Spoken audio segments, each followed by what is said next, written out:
Maybe you want to hear the story how this man came here. Can you hear the thunder? It's so interesting. I had a phone call from people in Botswana. They said, we cannot get hold of Walter. We want him to come and speak at the university. We're looking for a second best.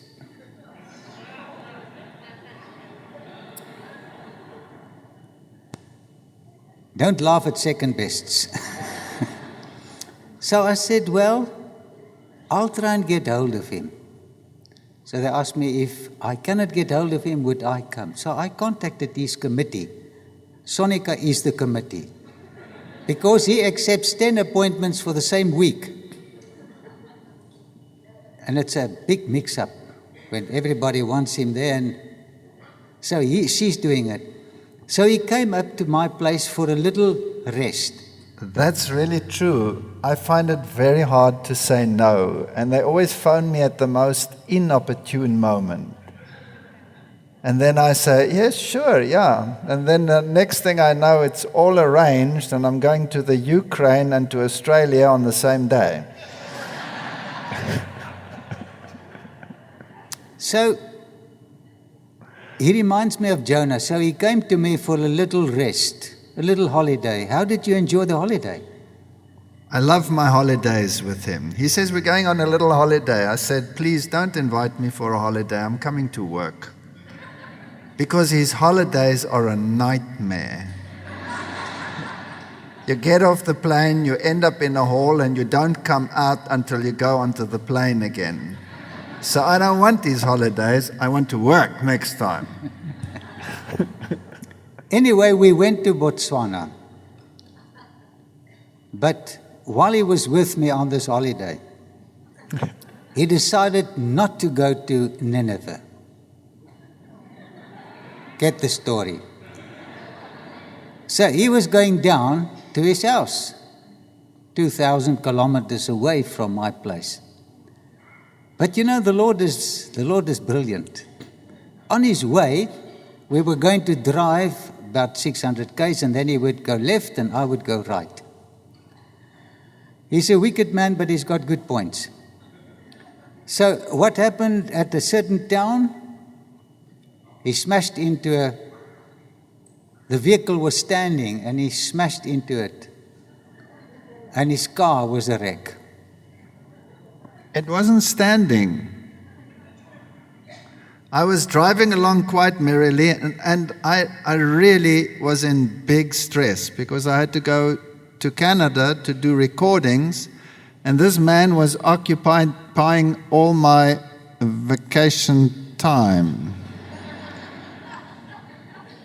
And so I decided I have to prepare. I cannot go to Botswana. It's impossible.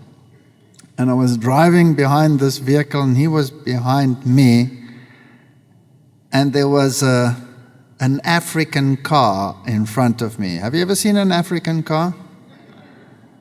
Well, it's tied together with what is it tied together? No, it's not even wire. Wire lasts. I think it's spit. And I thought, this guy is dangerous. The vehicle is dangerous. I have to get past this vehicle. And there was a long straight, not even a curve, nothing. And I said, well, here's a semi-truck coming from the front. I'll pass him as soon as this truck is past me. And so when that truck got to him, I started accelerating to go past him, not realizing that he was stuck together with spit. And as that truck came past him, the wind went, you know how it goes? And his car fell apart. Literally in front of me. The bonnet flew up, the fenders flew off, I don't know, everything came flying. And of course he couldn't see where he was going because his hood was up. And so he decided to go and stand like this in the road. And I was already accelerating to go past him.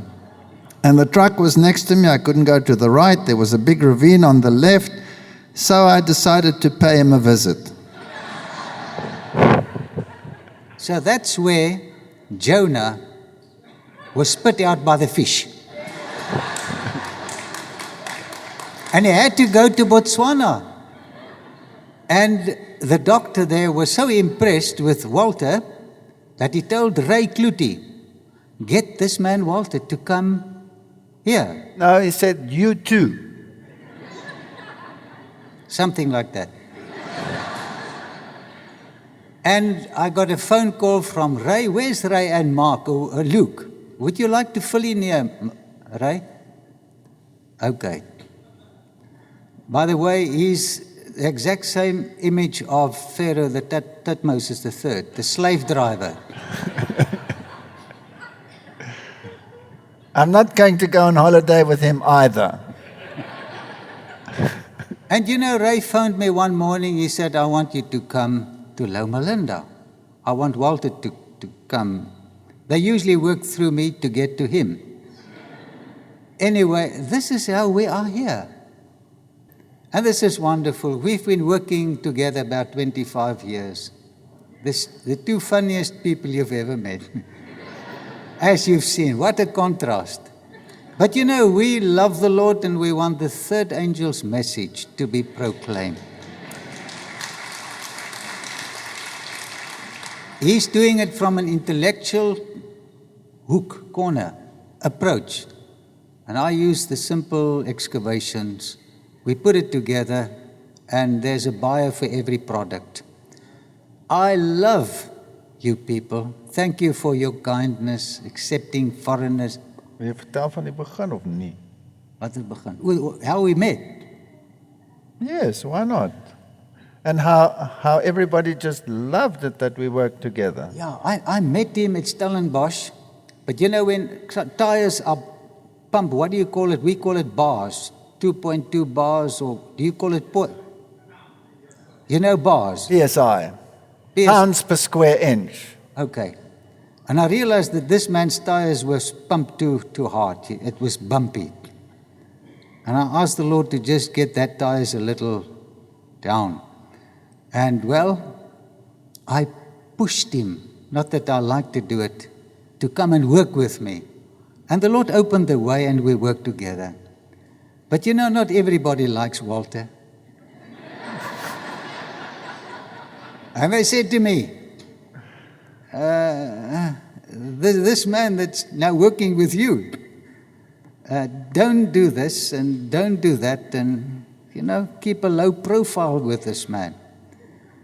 And, you know, I had to make a decision to just discard my friend or to take orders from the higher organizations. But I was convinced that this is the man that I prayed for to be an evangelist. Because I'm getting old and we've got to get young chaps to carry on the work. And he was an answer to prayer. But I want to tell you, if you work with Walter, it's something. There's always a crisis in his life. Because of the message he preached. But I persevered and I said, Lord, I cannot let this man lose. We cannot lose him for the cause. And the Lord blessed his ministry. And we've shed tears together and we laughed together. We worked together. And it was such a privilege to work with him again after many years to run a campaign. I think I've said enough, hey? You can go.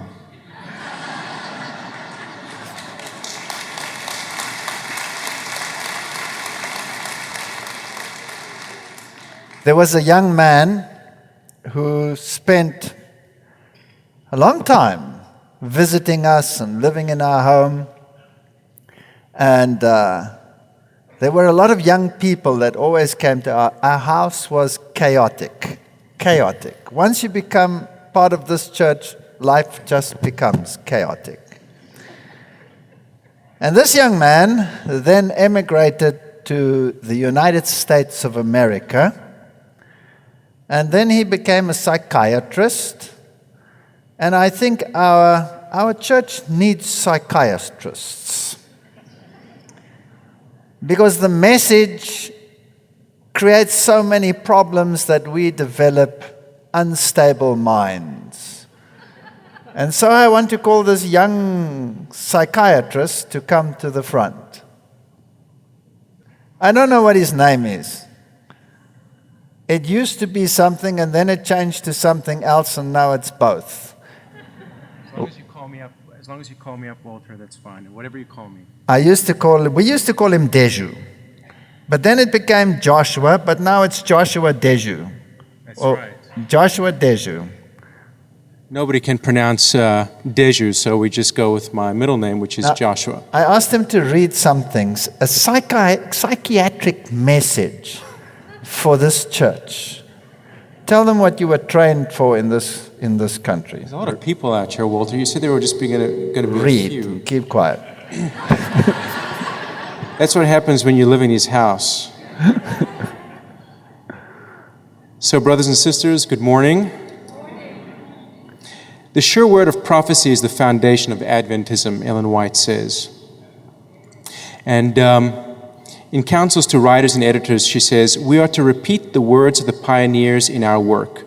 Let the truths that are the foundation of our faith be kept before the people.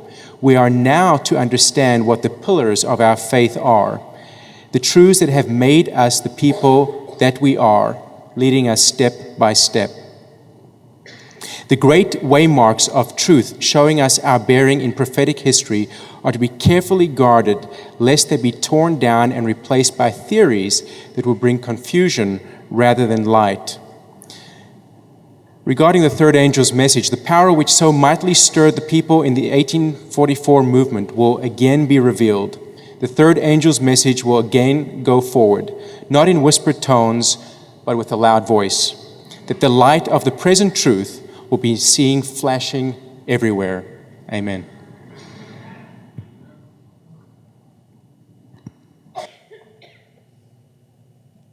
Thank you for that psychiatric advice.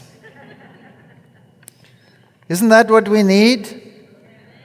If we want to be healthy in our minds, then we must do what God asks of us. And there will be opposition, like Francois said. Opposition tells us sometimes that we're on the right track. We read in Malachi chapter 3, verse 2, your words have been harsh against me, says the Lord. Yet you say, what have we spoken against you? You said, it is useless to serve God. What profit is it that we have kept his ordinance and that we have walked as mourners before the Lord of hosts? I think Jacob also felt like that, didn't he? So now we call the proud blessed, for those who do wickedness are raised up. They even tempt God and they go free. But what's the solution to the crisis? Then those who feared the Lord. I've got the New King James and it's irritating me in this verse. I like it otherwise, but there are some verses where it irritates me, and this is one. Then those who feared the Lord, what does the King James say? Spake often one to another. This one doesn't have the word often. I miss it. Then those who feared the Lord spoke often one to another. And the Lord listened and heard them. And so a book of remembrance was written before him for those who feared the Lord and who meditate on his name. So if you are in this depression, and if you feel bad about the circumstances in the church, take Joshua or Deju's psychiatric advice. Get back to the pillars of Adventism and preach the three angels' messages. And you will find health. And he says, they shall be mine, says the Lord of hosts, on the day that I make up my jewels. And I will spare them as a man spares his own son who serves him. Then shall you again discern between the righteous and the wicked, between the one who serves God and the one who does not serve him. There is a time coming. There is a time coming when there will be a difference. So hang in there. And if the opposition has been nagging at you and is getting you down, rise up. There's coming a day and it will happen. Now, I've been requested over and over again to say why I'm here or what is my testimony. And I said, everybody knows it. I'm not going to talk about my testimony. I don't like talking about all of those things. They will know it. And they said, yes, so what? What if they all know it? Say it again. And I said, no, I don't want to. But here it says, then those who feared the Lord spake often one to another, and the Lord heard. So maybe for those who haven't heard it, and for those who have heard it, maybe I can share some other insights or whatever. Why am I here? Why am I doing this? What fires me? You know, many people who are against this message will say, why are you so arrogant? Why don't you just can it? Why don't you give up? Can't you see we don't want it? And then I say, well, I'm not going to speak in this name again. And then I said, Lord, I'm not going to do this again. I'm really am a Jonah. Everywhere I go, I have to be spat out by a whale. It's a nightmare. It's very slimy business. I don't want to go, Lord. I don't want to. Leave me alone.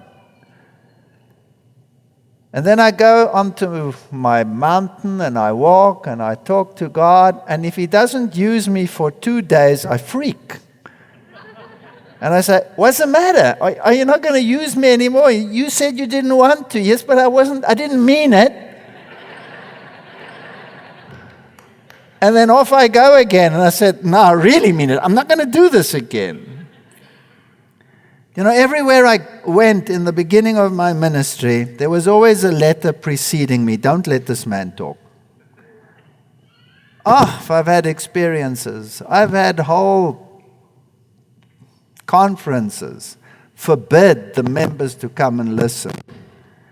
In one conference they said, if anyone attends, everyone who attends will be disfellowshipped. Everyone who attends will be disfellowshipped. They even went further than that, lined them up against the wall and disfellowshipped them. Well, they never did disfellowship them because it was about as many as sitting here today. And they couldn't afford the loss of tithes, so the Lord is good. But it's not bad everywhere. But everywhere it will have its bad moments, isn't it so? And so we can choose, as my friend Francois says, between the two B's. We can become better or we can become bitter. What actuates one just to carry on and to carry on and to carry on in spite of opposition and in spite of what happens? It's experience. If you've had an experience with God and you see people making decisions for God, it does something and it spurs you on and you don't want to give up. You say, I cannot stop this. I cannot stop this. What did Jeremiah say? Jeremiah said, I'm never going to speak in this name. Oh, I identify with Jeremiah. I'm not going to speak in this name again. But then your word was a fire in my heart and I could not forbear. And that's what it's going to be like.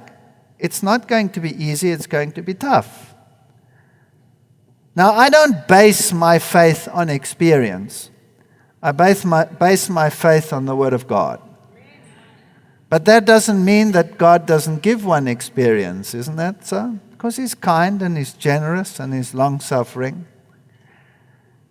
Now, when I was out there in the world and I was an atheist and I hated God with a passion, I loathed God. I really hated him. Why would I hate God with such a passion? If a student in my class just dared to say, "Excuse me, I believe in creation," as one little girl said to me, I would blast her. I would blast them. And it's always the girls that got up and said it. Don't underestimate the women. It's always the ladies, not the men. They just sat there. They answered him not a word. The ladies, they were so irritating.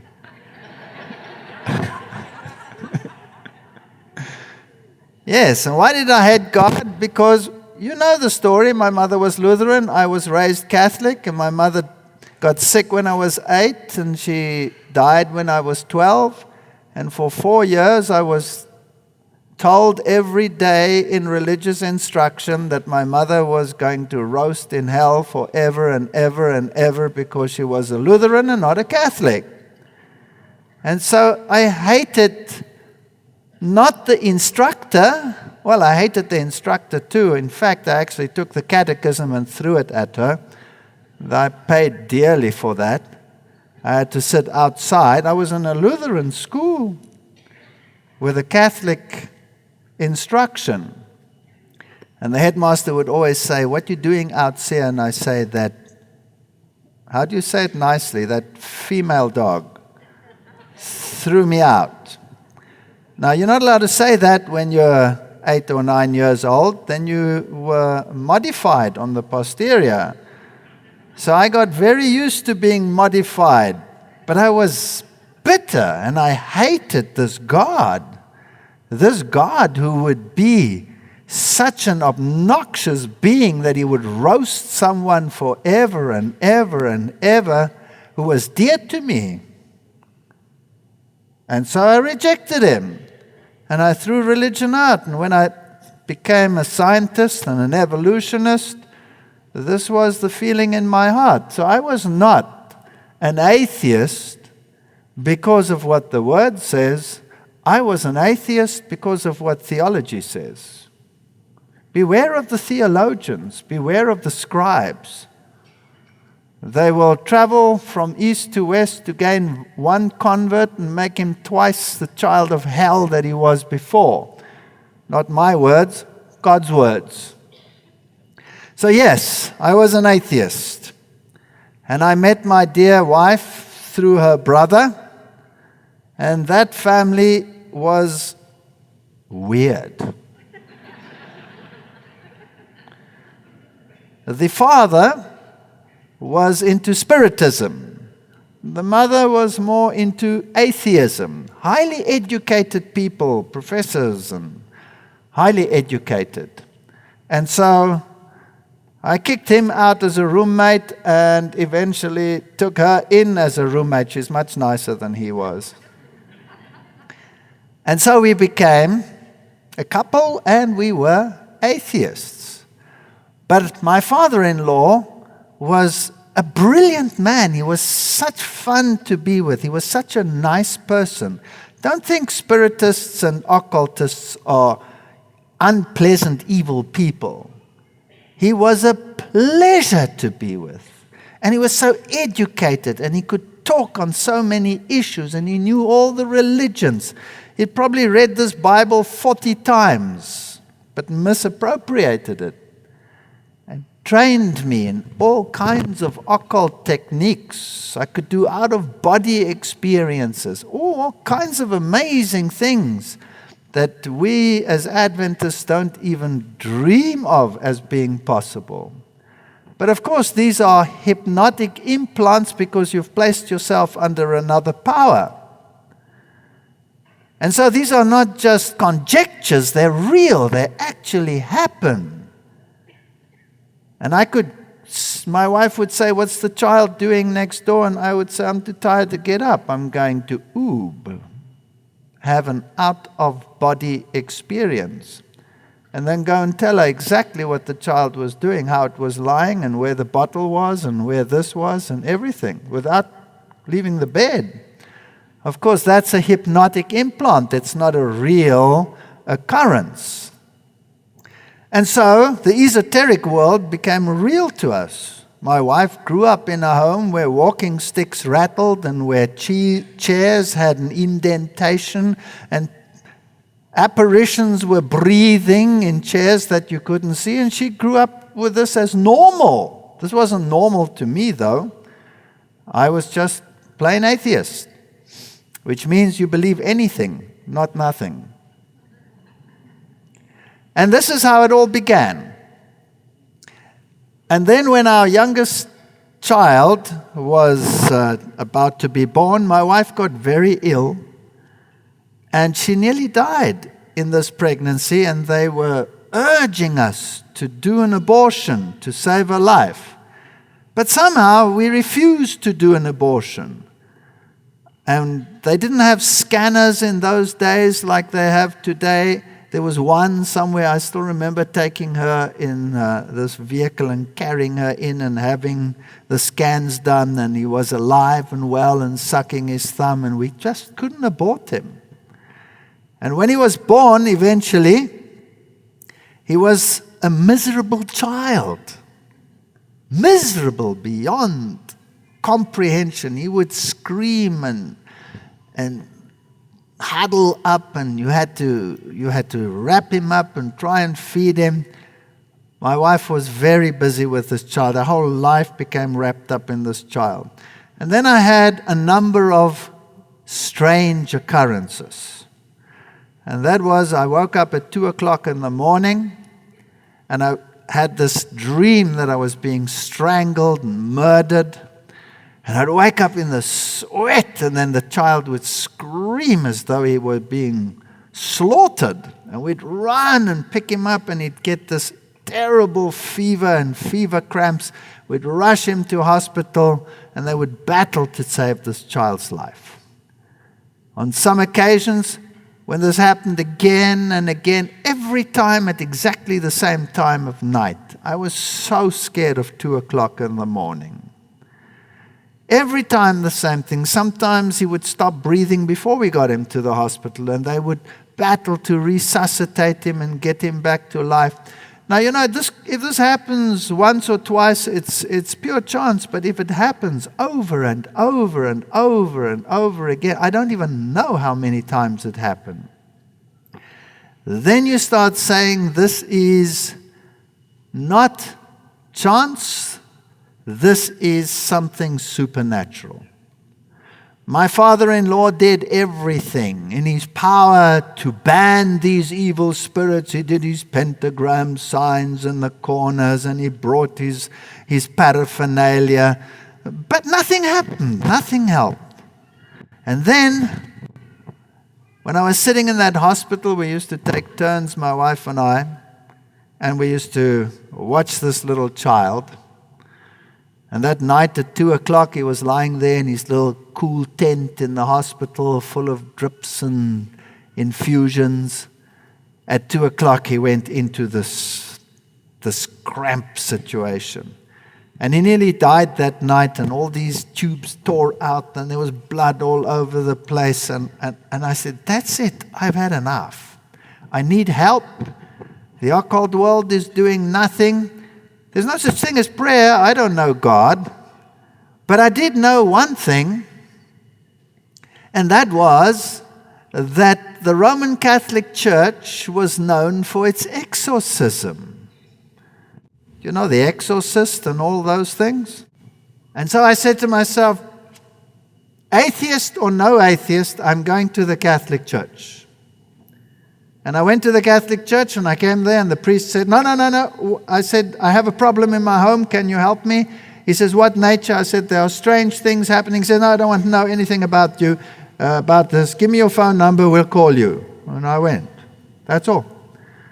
And then I got the phone call, and there was a meeting arranged, and I went to a monastery and met this Roman Catholic priest, an old man. And he said that he knew about my situation. I said, how do you know about my situation? He just did that. And he said, the devil is trying to kill your youngest son. That impressed me, because I hadn't said that to anyone.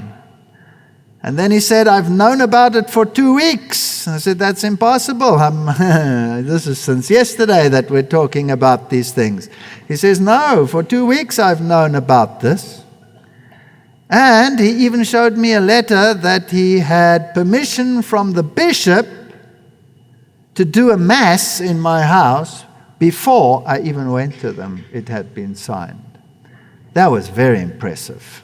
Very impressive. So he came to our house and he did his exorcism and he did all the things that he did. And when he came into that little child's house, some spirit grabbed him and threw him around the room.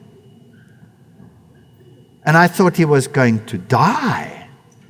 And then eventually he came right and same thing happened in our room. And then he said, we must say the Mass in this room we must say the Mass. And so he said the Mass in that room, and he took off. I still remember, he said, I brought a relic of a saint. In his ring, he had a relic. And he put it on the table. And as he was about to start, all our pets, Rottweilers, cats, everything, came running and sat in a circle. Very impressive. And he said the Mass. And when he'd finished the Mass, he took off his ordination cross and he said, hang this above the child's bed, which we did. And that night, for the first time, this little child lay on his back, googling like normal kids should, and fell asleep right through the night, and the next, and the next, and the next, and the problem was gone. It was gone. That didn't change me. I was still an atheist. I just said, well, that's great, thank you. My wife gave this man a pottery pot that she had made. She was giving classes in pottery. And he said, I'll give this to the nuns that never see the world. And off he went. Anyway, while he was gone, and there was this peace in our home, my father had died some time before, and I had a little bit of money, and I said to my wife, let's change the house.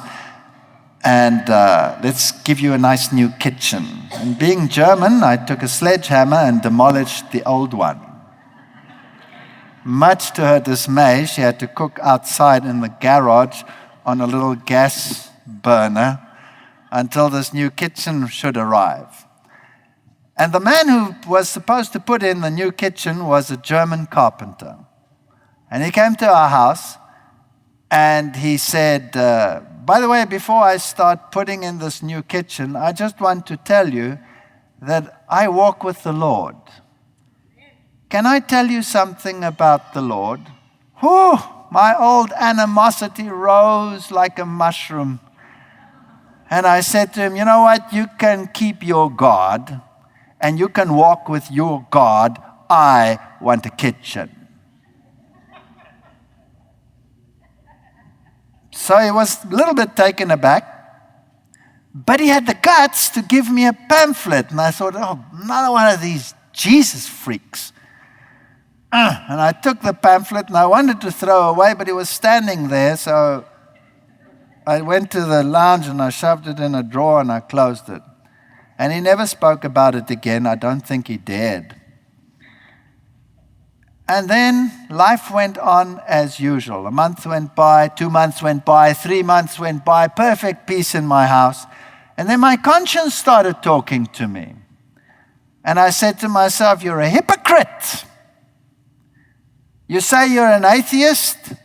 The Roman Catholic Church comes to your house and sorts out your problem, and you don't reciprocate in any way whatsoever. You're a hypocrite. So one way I tried to appease my conscience. I went to the Roman Catholic Church and I said, I see your roof is in a bit of disarray.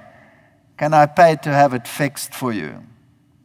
So I fixed the Roman Catholic Church's roof. Can you believe that? I fixed their roof. They won't get the latter rain after that.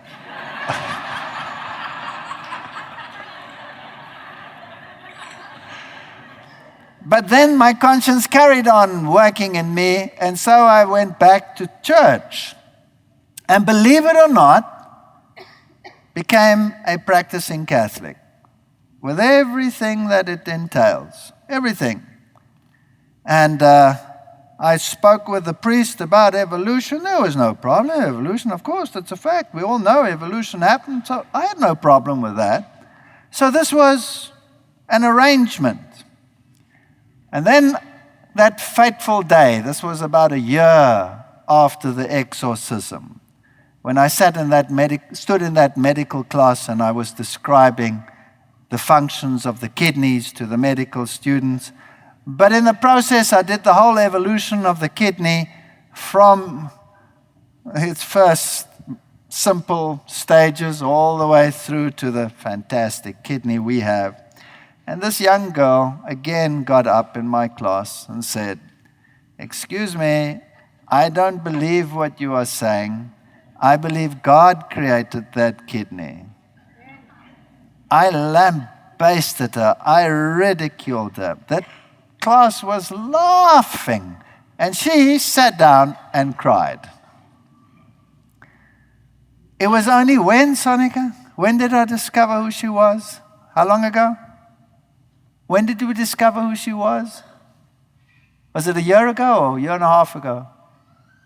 About a year ago. Only a year ago did I discover who she was. She was a Seventh-day Adventist. And she's married. She's married to a Seventh-day Adventist pastor. And she now resides in the United States of America. But she sat in my class. And when she heard that I had become an Adventist, she first fell off her chair because she wouldn't believe it. She wouldn't believe it. You know what? Little thing. You say a little thing and you get a slap as a consequence. You never know. Francois has made many enemies. He baptized this one woman, and her husband said, "I'll kill you. If you baptize her, I'll kill you." But Francois has this philosophy, do what is right and leave the consequences to God. And so he baptized her, and the man threatened to come with his shotgun and kill him while doing this. Well, he did come, but he didn't bring his shotgun, but he was furious. And that was about 24 years ago, I would say. He was so angry. I'm digressing, but I'm just telling you, filling in a little bit. And after the service, he confronted Francois. Now, Francois is a very tall man. You've noticed that, right? And my wife prodded me and said, they were talking out there, and this man was very agitated.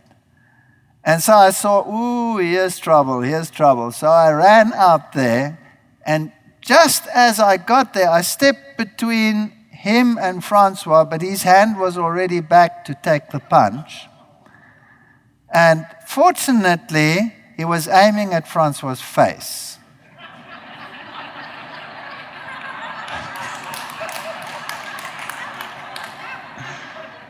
And I got my shoulder in between his face, and so he hit me here. And I went flying. I didn't know I could fly, but I went flying. And I ended up way over there. And he got a fright, and he ran away, this man. So we took a blow from this man, right?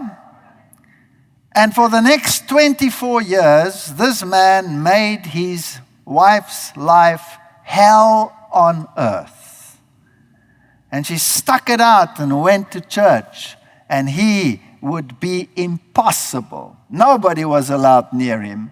If he would dare to even mention, can he talk, he would kill him in his house. He was baptized last year.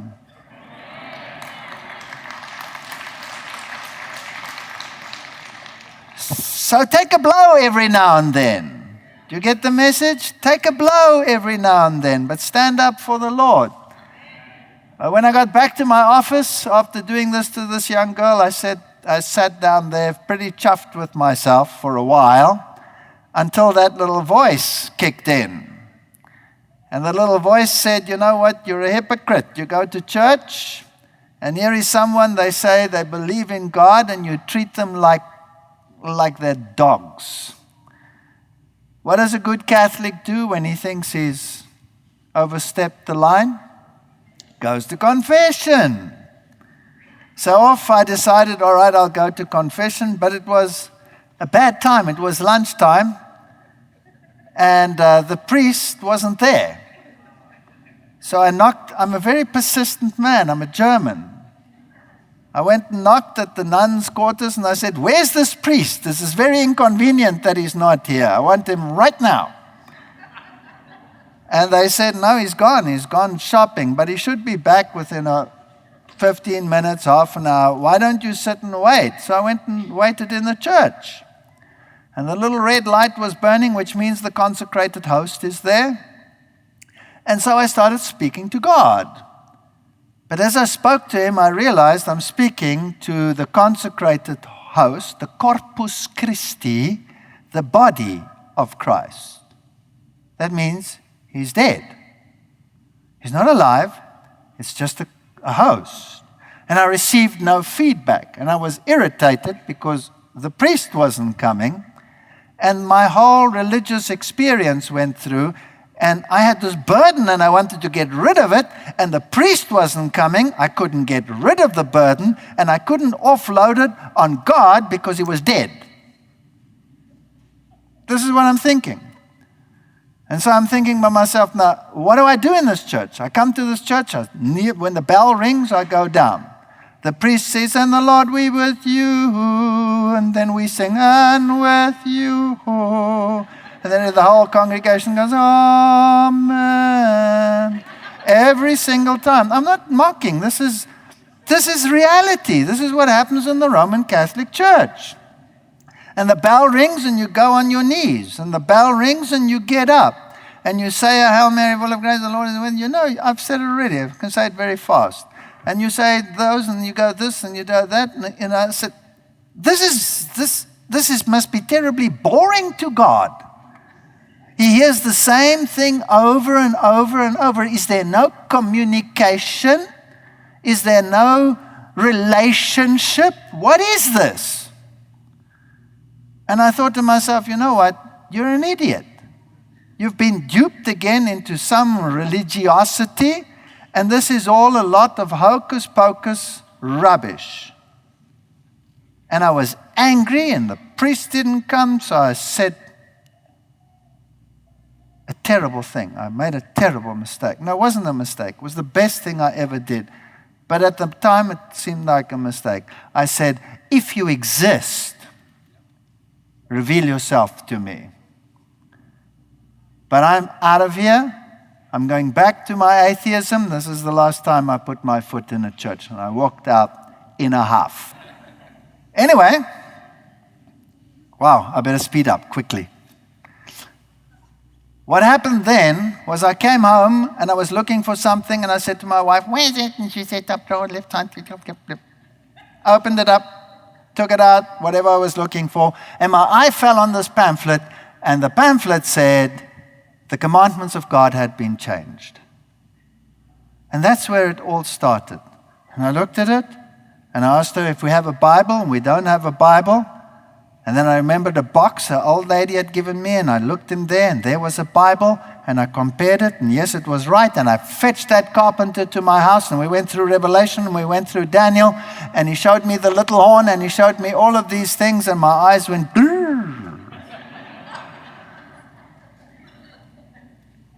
And then he told me about the 10 Commandments and how they changed the Sabbath and that the Sabbath is the real day and that we must keep the Sabbath day. And I said, but that's ridiculous. Why keep the Sabbath day? 6 days shall you labor and do all your work, but the seventh is the Sabbath of the Lord your God. Why must you keep it? For in 6 days the Lord made the heavens, the earth, the sea, and the springs of water. That's ludicrous. We came into existence through evolution? He said, no, we did not. And I said, yes, we did. And he tried to argue with me. He was a carpenter. I treated him like I treated that young girl. And then eventually, after a long try, he said, you know what, I don't have a problem with evolution, you do. And he walked off. And that's where it all started. And I started questioning, and I said, well, if you exist, then is there something wrong with this evolution? And all this battle started. And I get to work, and somebody hands me a big document. Remember, never at work did I discuss religion. I was the atheist lecturer at the university. The secretary gives me this document, and I'm looking at it, and it says, why Sunday is the true day of rest. I thought, what's he giving me this for? I mean, I never discussed religion with her in my life. And I'm battling with evolution. I haven't got time for this. I give it to my wife. And my wife goes through this document as to why Sunday is the true day of rest, and she decides the Sabbath is the true day of rest. You see, there was not one verse from the Bible. All of it was what people had said. And so this document against the Bible convinced her that the Bible is true. So the moral of the story is you can do nothing against the truth. You can only do something for the truth. Now, as all of this was happening, and I wasn't prepared to accept this new truth just like that, I had a dream at 2 o'clock at night, and my son went through the same ritual, but not so bad. And then the Adventists were praying for us, and I didn't even know it, and it subsided. Anyway, they convinced us to go to church. I've already told you that, how I went to church and how I went with my jeans and all of that. But I'll tell you another little story. And there I was in this church, and I looked at all these satchel and signing morning face people. And then I went to lunch with them. Oh, good grief. What a nightmare. The first time we went to lunch with these people, they were all, by pure chance, health reformers. In my country, only a small percentage is really health reformers. Meat is the main diet. It's a big battle. But by chance, I don't believe in chance, they were all health reformers. What a nightmare. Halfway through, my wife burst into tears. I had to take her home. And there she was, crying and crying for about an hour. But our kids had stayed with these people. We had to go back to pick up our kids. And so we decided, okay, we'll go back. The next Sabbath, we went again to church, but I was looking for an excuse. I didn't feel I wanted to go. And they all wanted to go to church, and then they said, well, you know, the children and all. I said, leave the kids here. And I sat in these people's home, and I said, I'll take care of the kids. I don't feel like going to church. So my wife went with them. And I was alone there forever. Do you know how long these people go to church?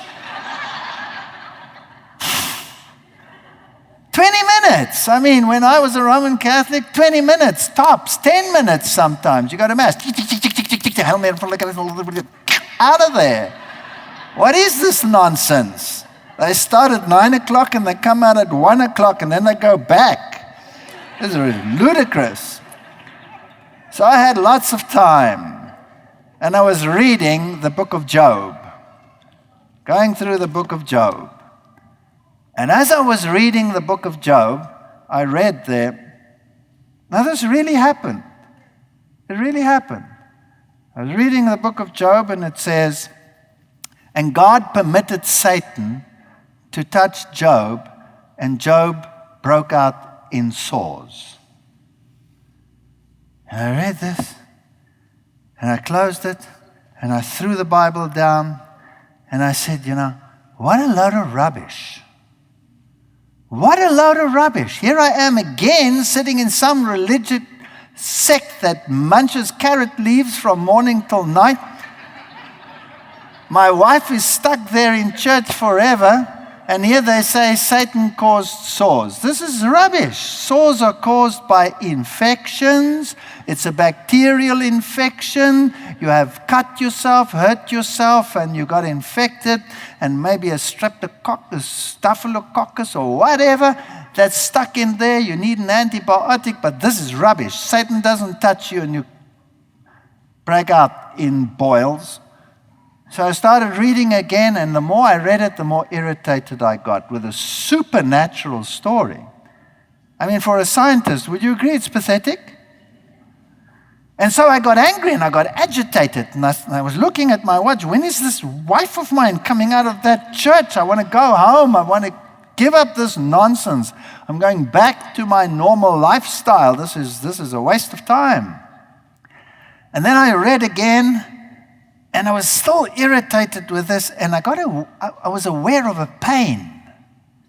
And I couldn't figure out the pain, and it got worse and worse, and in the end it was a fire, and it was burning right there. Now there's no way you can pull up your pants leg to there. The only solution for that is to lower the belt and try and get at it from the top. It was horrendous pain. And eventually I ran to the bathroom because the kids were playing there. I couldn't very well whip my pants down. And I went to the bathroom, and here was a sore on the top of my leg. It was blood red and full of bumps, and the water was oozing out of it, and it was burning like fire. It shut my mouth up for a while because I was just concentrating on the pain. And when she finally got out of that church, I was out of there. We rushed home, and I said to her, "Look at this thing." And she looked at it and she says, I don't know what that is. I've never seen anything like it. It's not a bee sting or a spider bite. You think of all these possibilities. It doesn't look like anything. There's no puncture mark. It's just red and bumpy and leaking. And so I said, okay,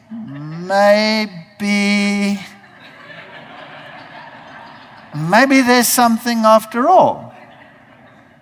And so I said, okay, I'll give it another shot. If this is from you, then please take it away. And it was gone. Just like that. Gone. I said, wow, that's fantastic. And then I said to my wife, you know what? I think we're going nuts. I think this is psychosomatic. I think we have religious overload. And somehow my nervous system induced this sort of stuff. I think this is all a load of rubbish. And I think we have to just cut loose from all this religious paraphernalia and just go back to our own lives, because this thing, I think, comes from my mind. No way is this from God. And I hardly said that sentence, it was back. And it was so painful. It burned like fire. And it stayed there for, 2 weeks. It wouldn't go away until I said, okay. Nothing worked on it, nothing.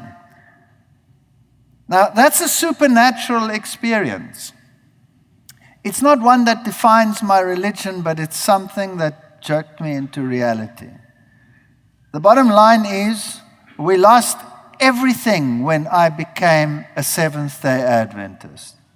I had to resign my job. I resigned it of my own accord because I couldn't go and reconcile teaching evolution and teaching creation at the same time. That's when I visited the rector. We put our house on the market. We sold our house. Off we went. And we had a partnership in a farm, and we were going to survive like that. But you name it, it went wrong. Every single thing went wrong. And when I resigned, I still had to work for one term, because you have to give notice. You can't just walk away. And so On this way to the farm, I have an accident. A headmaster rushes through the stop street and gets rid of my car. My other car, we had an old little Beetle as well that my wife used to, well, she used to use it, but she always had to get people to push start it, right? Nothing worked. And then that one was written off. That was quite miraculous. Our little child was sitting in the back seat, and then he fell asleep and he fell over. And I was turning, and as I was turning, this car, instead of going past me like it should, followed me around the corner and wiped me out and went right through that back window where my child's head was just a few seconds before, and he was trapped in a little box of metal underneath without any harm. Amazing stuff. Both cars gone. And I still have to drive to the university, so we rented a car. An old second-hand dealer somewhere who rents cars. And we rented this car, and then we lost our crops on the farm.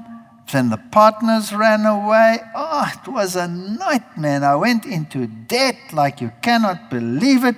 And my wife says, "Is this what we've come to?" And then something went wrong with the car, and we took the car back. And the man came out and he said, "It's the battery. He's going to replace the battery." And they were replacing the battery, etc., etc. My wife was standing one side, and she was depressed. Everything's gone. Our life is gone. Our life is in turmoil. The job's gone. Our money's gone.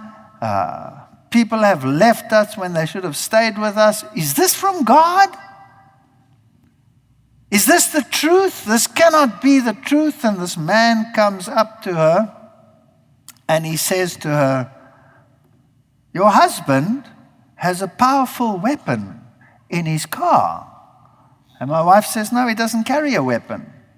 He says, "Yes, he does. Come, I'll show you." So he took her to the car, and there was my Bible lying on the dash or whatever. And he said, "There." "Oh," she says, "the Bible." And so they started talking, and then he said to her, "Where do you worship?" And she said, she doesn't want to say Seventh-day Adventist. That's taboo. She says, "Well, in that town." And he says, No. Where do you worship?" And she says, "Well, what can I say?" So she says, "Heidelberg College."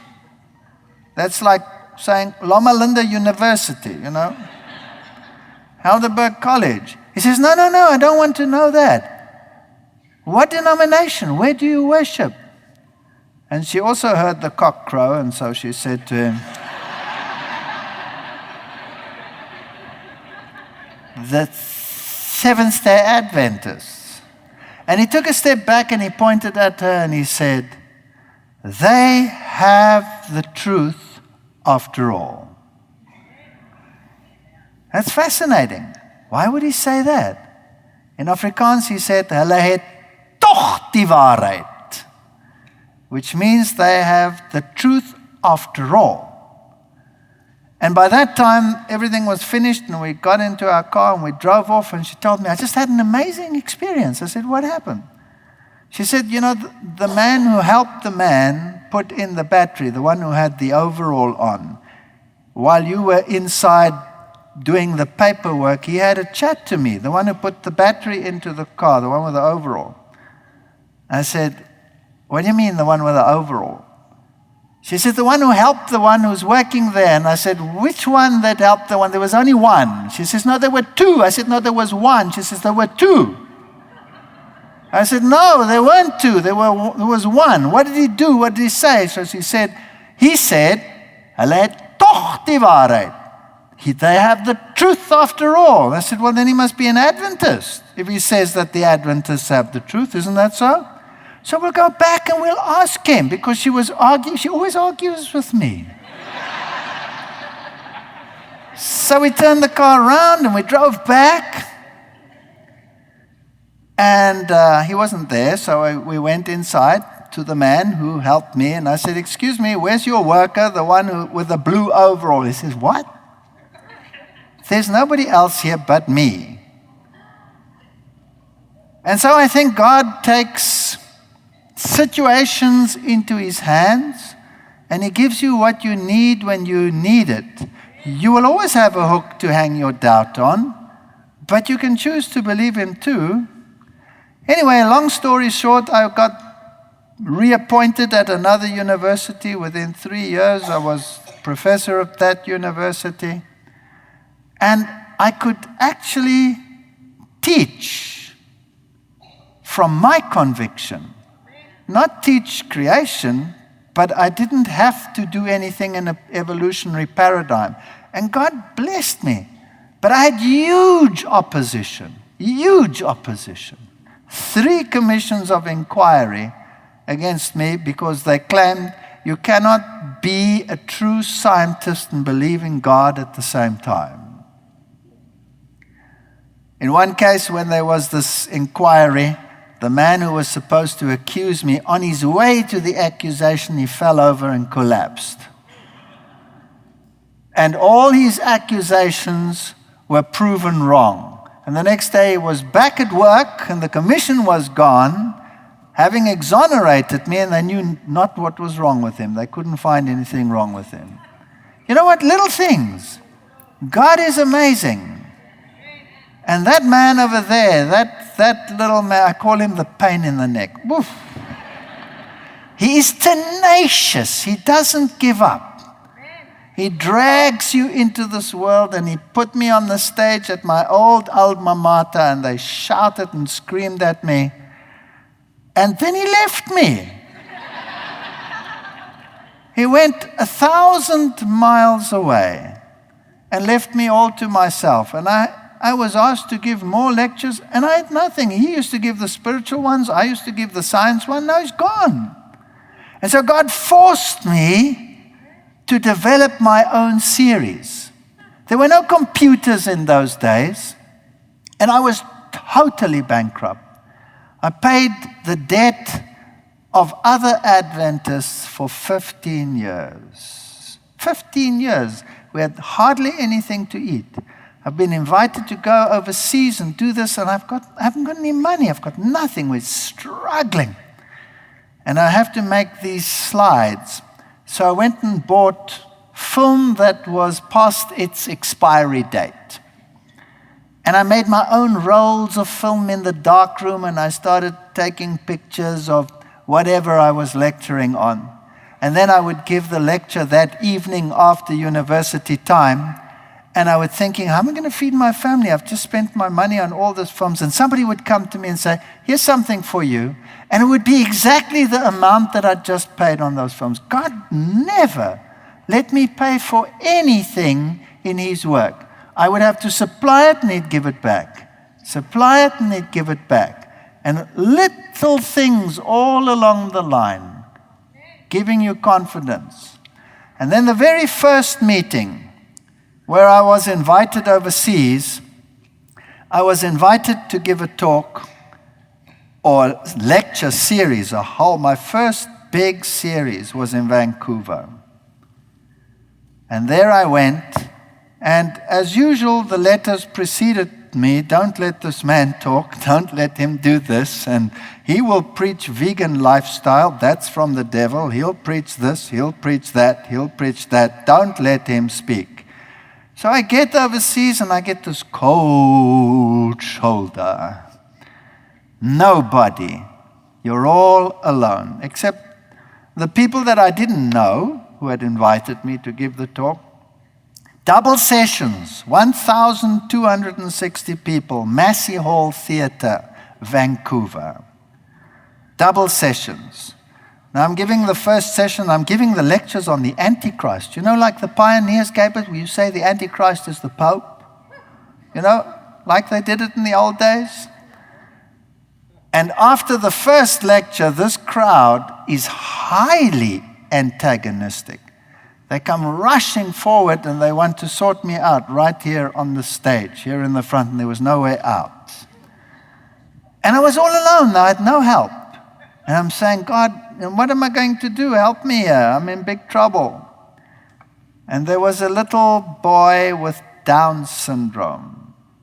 who every night, there was a side door like that, came in, and there was one chair open. It was that aisle over there where that lady is sitting. That chair was always open. Irrespective of how full it was jam-packed. Every seat taken, that chair was open. And then he'd come in and he'd sit down there and he'd sing his little song. He couldn't speak. It was very, very downs. And then when they come and antagonized me, he would come with his little arms and dig his way through, and he'd come and put his arms around me, and he'd put his head about here. It was about whose size? He'd put his head here, and then he'd sing. Just a song, la, la, la, la, la. Now, I told the story at La Sierra also, but I'll tell it again because it's such a cute story. And it's impossible to hit someone who has a Down syndrome kid hanging on him. It's impossible. Nobody, not even the most wicked person in the world, could bring himself to do that. Isn't that so? And so I became very dependent on this chap. And I'd give the first lecture, and sometimes he wasn't there. I panicked. I said, "Where's my Down syndrome boy?" And I'd stretch the lecture. You don't think I can do that, eh? And then that door would open, and he'd come down, and he'd sit down. And then I'd finish my lecture. And he came and gave me my hug. Now, I didn't know where he came from. I thought he was part of the furniture. You know, he belongs to the overseers, the people who work in the hall, or maybe he lives next door, maybe they're used to him. I don't know. We finished the main thrust portion of the campaign and then invited the people to the church on the other side of Vancouver. That's a big city. And then I didn't see him again, and we went through all our lectures, and quite a few people were actually baptized in that campaign, which was very thrilling and exciting, my first public campaign. And I missed my little Down syndrome boy. And on the last day, Adventists are very kind. They only give you 6 or 7 lectures on a day. I went through my last lecture, and the people were sitting in the church, and then I had to resort my slides. And in that last lecture, the back opens, and the Down syndrome boy comes walking down and comes and sits in the front. Interestingly enough, on that same position where he always sat. Chair was open. And you could have knocked me over with a feather. Where were his parents? Where was any adult support? None whatsoever. He cannot be part of the furniture. We're on the other side of Vancouver. How did he get there? He cannot take a bus or a train. He wouldn't have the capacity to find the place by himself. And here he is, all by himself. And I looked at him and I couldn't believe it. And I finished my sermon or whatever it was. And then all the people went into the foyer for drinks. And I was packing my slides and he was sitting there. And I looked at him, and he looked at me, and I was packing. And then he got up, and he walked around, and he went up, just like here, and he came up on the stage. I was standing over here, just like here, packing my thing, and he came, and he put his arm around me, and he put his little head here, while it was hard now, I had to pack with one hand. And he did his little song, and I looked at him, and I looked at this, and I plucked up the courage. And I said to myself, this is not normal. And I took him like this, and I pushed him away from me like this. And I took a step back from him, and I said to him, "Do me a favor, tell me, are you a man or are you an angel?" And what he did was he did this. And he walked off, and he was gone. And nobody has ever seen him. But there are hundreds of witnesses who witness this every night, that this thing happened. And you know what? That was my first campaign. And that little Down syndrome boy is standing right here. But I don't need to see him anymore. And you will have to accept by faith that he's standing here. And when they rush at you on the stage, like they did in Slovenia, to literally get rid of us forever, I know he was there. And so he will be in every campaign as we go along. And if you have any need or any requirement, God has sent that chariot. And that chariot has everything that you need. I can tell you 1,000 stories of how God worked in our lives, how people, in my very first European campaign, they phone me and they say, will you please organize an aeroplane ticket, and will you please come? And I'm too shy to tell them, listen, I haven't got the money to pay for this. We'll pay you back when you get here. Yeah, but how do I pay before I get there? I sold my car. My wife had to walk. I sold my car. And I bought the tickets. And all my money was gone. I had no money to leave for her. My salary every month went into debt. I said to God, now, who's going to take care of my family when I'm gone? She hasn't got any money. Who's going to buy food for her? What's going to happen? And the phone rings and somebody says, where do you live? And it's a woman from far away.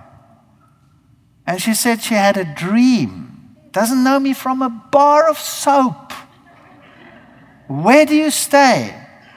I had a dream. I must give you something. I said, no, I don't need anything. Who are you? What? No, I had a dream.